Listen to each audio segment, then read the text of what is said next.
નાતાલના mini વેકેશનમાં પ્રવાસન સ્થળોએ લોકોની ભીડ ઉમટી રહી છે। સોમનાથ, દ્વારકા, દીવ, ગીર જ્યાં જુઓ ત્યાં લોકો પરિવાર સાથે પહોંચી રહ્યા છે। ત્યારે પ્રથમ જ્યોતિર્લિંગ સોમનાથમાં પણ શ્રદ્ધાળુઓની ભીડ ઉમટી છે। સોમનાથ તીર્થમાં હાલ શિયાળાની મોસમમાં પણ વાતાવરણ સાનુકૂળ રહેતું હોય છે। યાત્રિકોની ભીડ જામી છે। આગામી વર્ષ વધુ સારું જાય અને સમગ્ર રાજ્ય તેમજ દેશ સુખમય નીવડે અને સમગ્ર માનવજાત સુખ શાંતિની અનુભૂતિ કરે તેવી સોમનાથ દાદાના ચરણોમાં ભક્તોએ પ્રાર્થના કરી। મંદિર ટ્રસ્ટ દ્વારા યાત્રિકોને કોઈ સમસ્યા વિના દર્શન થાય તેવું સુચારું આયોજન કરવા બદલ યાત્રિકોએ સોમનાથ ટ્રસ્ટનો આભાર માન્યો। જ્યોતિર્લિંગ જાઓ, હું ઘણા જ્યોતિર્લિંગ જઈ આવી, બધા મોસ્ટ ઓફ જઈ આવી છું, પણ સોમનાથ જેવી ભવ્યતા તમને ક્યાંય ન મળે। અને એટલી જ સરસ રીતના લાઈનમાં બધાને સરસ દર્શન થાય, એટલી સરસ સિક્યુરિટી, એટલું બધા અહીંના માણસો એટલા સરસ, બધા સિક્યુરિટી વાળા સ્ટાફ બધો બહુ સરસ। 2024 ખૂબ મંદીમાં ગયું છે। બધી જગ્યાએ બધા દેશોમાં બહુ યુદ્ધ ચાલી રહ્યા છે। એ યુદ્ધને શાંતિ થાય અને 2025 સારામાં સારું બધા સમગ્ર વિશ્વ માટે સારામાં સારું નીવડે એવી ભગવાનને આશા કરવા રહ્યા છે। ભગવાનની બસ મૂર્તિ જોઈને બસ एकदम मन ने शांति થઈ, બહુ જ આનંદ મળ્યો। यहाँ का माहौल, दर्शन बहुत अच्छा है और इतना मन खुश हो गया दर्शन करके कि अब मन कर रहा है कि हर बार आए इधर ज्योतिर्लिंग के दर्शन करने। और सोमनाथ के लोग जो गुजराती है यहाँ के बोलने वाले, उनका रहना खाना बहुत ज्यादा पसंद आया। સોમનાથ મંદિરમાં ભક્તોની ભીડ વર્ષ 2025 આવી રહ્યું છે, જે સારું જાય તેવી પ્રાર્થના કરવામાં આવી। બનાસકાંઠાના યાત્રાધામ અંબાજીમાં કોંગ્રેસ સાંસદ ગેનીબેન ઠાકોરે માતાજીના દર્શન કર્યા। ગેનીબેને કુમકુમ તિલક સાથે માથે પાવડી મુકાવી। ત્યારબાદ તેઓ અંબાજીમાં યોજાઈ રહેલ ક્રિકેટ ટુર્નામેન્ટ માણવા પહોંચ્યા હતા। મહત્વનું છે કે 5 દિવસીય અંબા પ્રીમિયર લીગ ક્રિકેટ ટુર્નામેન્ટનો આજે છેલ્લો ફાઇનલ દિવસ છે, જેથી કોંગ્રેસ સાંસદ જીએમડીસી ક્રિકેટ મેદાન ખાતે પહોંચ્યા હતા, જ્યાં ગેનીબેને ક્રિકેટ મેદાનમાં મેચની બેટિંગ કરીને ફાઇનલ મેચ શરૂ કરાવી। વધુમાં તેમણે અમદાવાદ મૂળના ક્રિકેટ ટુર્નામેન્ટના આયોજક સાથે પણ મુલાકાત કરી। આ સમયે તેમણે ક્રિકેટ મેચ માટે રાજ્યમાં રમતના મેદાનની અછત અને વ્યાયામ શિક્ષકોનો અભાવ હોવાનું જણાવ્યું। આપને જણાવી દઈએ કે ક્રિકેટ આયોજકોએ આગામી 8 માર્ચે અંબાજીમાં 1000 વૃક્ષ વાવવાનો સંકલ્પ જાહેર કર્યો છે।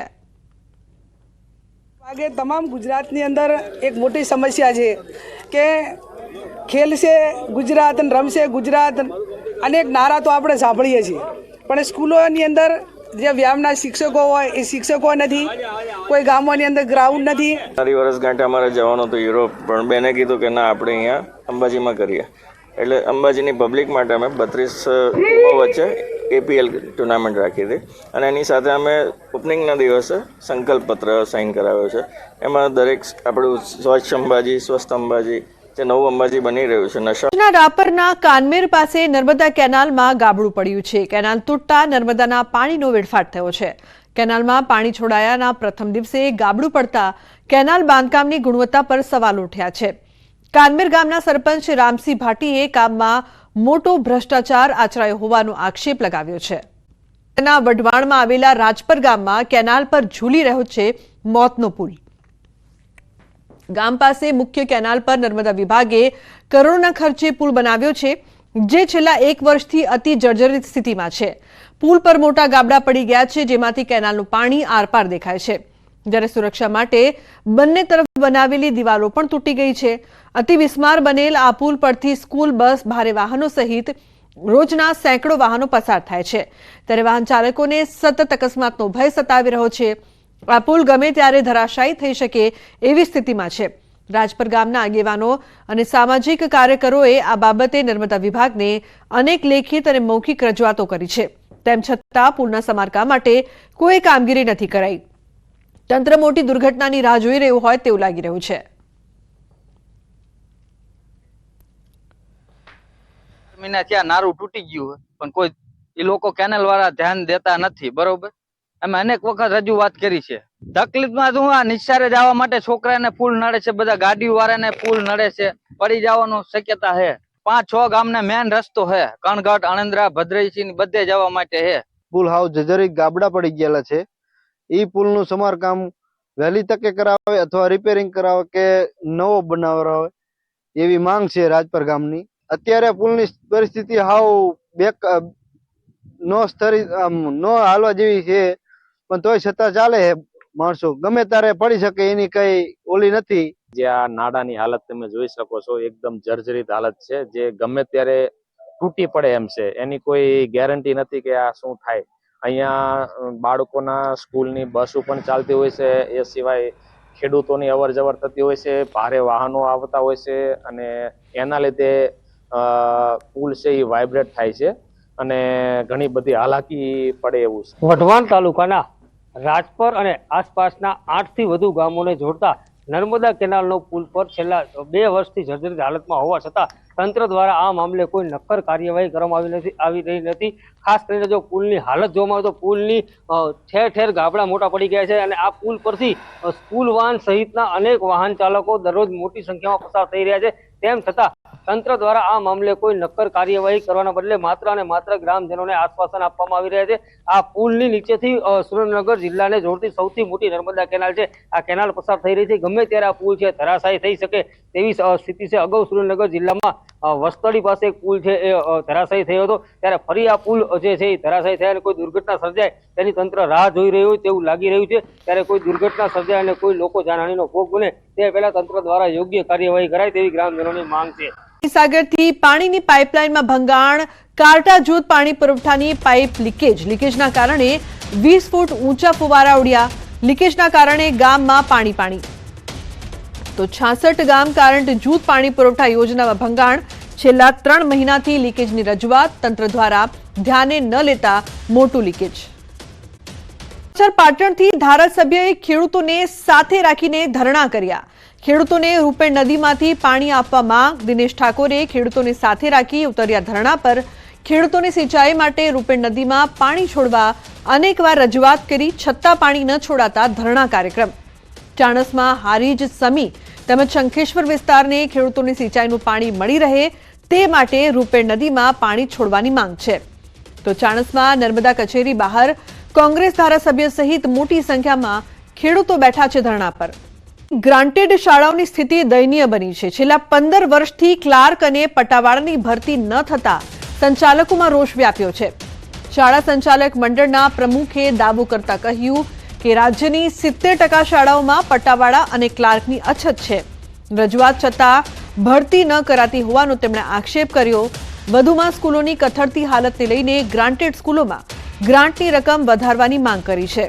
તો જ્ઞાન સહાયક શિક્ષકોના સ્થાને સ્કૂલોમાં પ્રવાસી શિક્ષકો આપવા શાળા સંચાલક મંડળે માંગ કરી છે. આજે ગુજરાતની ગ્રાન્ટેડ શાળાઓમાં 1200થી વધુ આચાર્યની જગ્યા ખાલી છે અને અમારા ત્યાં હાયર સેકન્ડરીની અંદર અંદાજે 7500 શિક્ષકોની જગ્યાઓ ખાલી છે. માધ્યમિકની અંદર 10,000 કરતાં વધારે શિક્ષકોની જગ્યાઓ ખાલી છે. તો બિન શૈક્ષણિકમાં ક્લાર્ક અને પટાવાળા એની ભરતી 2009થી નથી થઈ. અને મહત્વપૂર્ણ સમાચારની વાત કરીએ તો સુરત ક્રાઇમ બ્રાન્ચને મળી છે મોટી સફળતા. 20 વર્ષથી ફરાર હત્યાનો આરોપી ઝડપાયો છે. ક્રાઇમ બ્રાન્ચની ટીમે વેશ પલટો કરીને આરોપીને દબોચી લીધો. ઉત્તર પ્રદેશના આગ્રાથી આરોપી વિનોદ કુમાર શર્માની ધરપકડ કરવામાં આવી છે. પૂર્વ એરફોર્સ જવાને પત્નીના અનૈતિક સંબંધની શંકામાં કરી હતી હત્યા. આરોપી પુત્રને લઈને ઘરને તાળું મારીને ભાગી ગયો હતો. હત્યા કરીને ઉદયપુર નાસી ગયો હતો. બાદમાં આગ્રા પહોંચ્યો. આરોપી બીજા લગ્ન કરીને 20 વર્ષથી કરિયાણાની દુકાન ચલાવતો હતો તેવો પણ ખુલાસો થયો છે. તો પોલીસે વેશ પલટો કરીને આગ્રાથી આરોપી વિનોદ કુમાર શર્માની ધરપકડ કરી છે. 2 લોકો 93,000ની કિંમતનો 465 લીટર દેશી દારૂ ઝડપાયો છે. તો 25,000ની કિંમતનો 1,000 લીટર દેશી દારૂ બનાવવાનો આથો પણ જપ્ત કરાયો છે. 2 pickup van, boiler, plastic barrel, પાણીનો પંપ સહિતનો મુદ્દામાલ કબજે કરવામાં આવ્યો. સ્થાનિક પોલીસને અંધારામાં રાખી એસએમસીની ટીમે રેડ કરી. પોલીસની કામગીરી સામે અનેક સવાલો. નવસારી પોલીસ પણ એલર્ટ મોડ પર છે. જિલ્લામાં વિવિધ જગ્યાએ પોલીસ ચેકપોઇન્ટ બનાવાયા છે. જિલ્લા પોલીસ દ્વારા વિવિધ જગ્યાએ બ્રેથ એનાલાઇઝર સાથે વાહન ચાલકોનું ચેકિંગ હાથ ધરાયું છે. જિલ્લા પોલીસ 1 જાન્યુઆરી સુધી આ પ્રકારે જિલ્લાના વિવિધ સ્થળોએ કડક ચેકિંગ હાથ ધરશે. વડોદરામાં એસએમસીની ટીમ પર હુમલાના 3 આરોપીના 3 દિવસના રિમાન્ડ મંજૂર કરાયા. દરજીપુરામાં દરોડા પાડવા ગયેલી એસએમસીની ટીમ પર હુમલો કરાયો હતો. કારેલીબાગ પોલીસે સમગ્ર મામલે ફિરોઝ અલ્તાફ અને રતનસિંહ સોઢાની ધરપકડ કરી હતી. મહત્વનું છે કે નામચીન બુટલેગર ઝુબેર શફીક મેમણે દમણથી દારૂ ભરેલું કન્ટેનર મંગાવ્યું હતું. કન્ટેનરની તલાશી લેતા બોગસ નંબર પ્લેટ મળી આવ્યા હતા. પોલીસે દારૂ, ફોર્ચ્યુનર કાર સહિત 62 લાખથી વધુનો મુદ્દામાલ કબજે કર્યો છે. તરફ વડોદરા પોલીસ પણ સતર્ક થઈ ગઈ છે. ઝોન 2ના ડીસીપી અભય સોની દ્વારા ઓચિંતું ચેકિંગ નવલખી મેદાનની અવાવરૂ જગ્યામાં ચેકિંગ કરવામાં આવ્યું. અવાવરૂ જગ્યામાં અનેક વાહનોનું ચેકિંગ કરાયું છે. રાવપુરા પોલીસનું નવલખી મેદાનમાં સતત પેટ્રોલિંગ થઈ રહ્યું છે.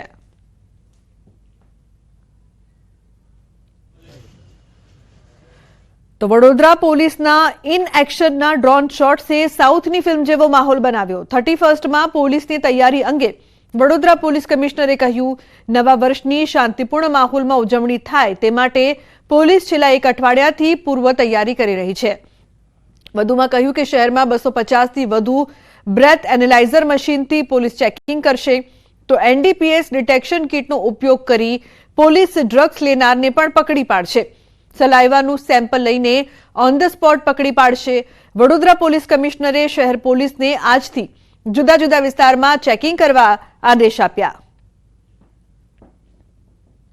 તો अपना मोबिलिटी, अपना communication equipment, law and order maintenance and enforcement માટેના સાધનો સાથે સાથે બ્રેથ એનાલાઇઝર અને ડ્રગ એનાલાઇઝ કિટ સાથે શહેર પોલીસ સુસજ્જિત થઈને 31 ડિસેમ્બરના જે કાર્યક્રમ છે અને એક સુરક્ષિત માહોલમાં સંપન્ન કરવા માટે સુસજ્જિત બનીને ઉતરી છે.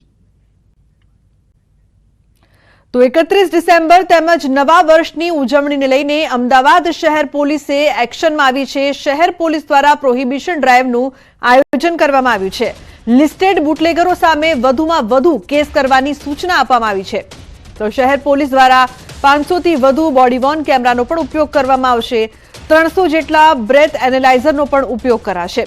CG road, SG highway, riverfront, Sindhu Bhavan road પર ચુસ્ત પોલીસ બંદોબસ્ત રહેશે. તો પાર્ટી પ્લોટ તેમજ ક્લબના આયોજકો સામે પોલીસે બેઠક કરી હતી. મહિલાઓની સુરક્ષા માટે શી ટીમ અને મહિલા ક્રાઇમ બ્રાન્ચની ટીમ તૈનાત રહેશે. સ્ટન્ટ કરનાર નબીરાઓ પર ચાંપતી નજર રાખવામાં આવશે. શહેરના સંવેદનશીલ વિસ્તારોમાં ખાસ બંદોબસ્ત રાખવામાં આવશે. તો મહત્વનું છે કે પોલીસ સજ્જ છે. 31 પહેલા પાર્ટી પ્લોટ ક્લબના આયોજકો સાથે પણ પોલીસ દ્વારા ખાસ બેઠક કરવામાં આવી. પ્રોહિબિશન ડ્રાઈવ પણ ચલાવવામાં આવી રહી છે. અમદાવાદ પોલીસ એક્શન મોડમાં જોવા મળી રહી છે.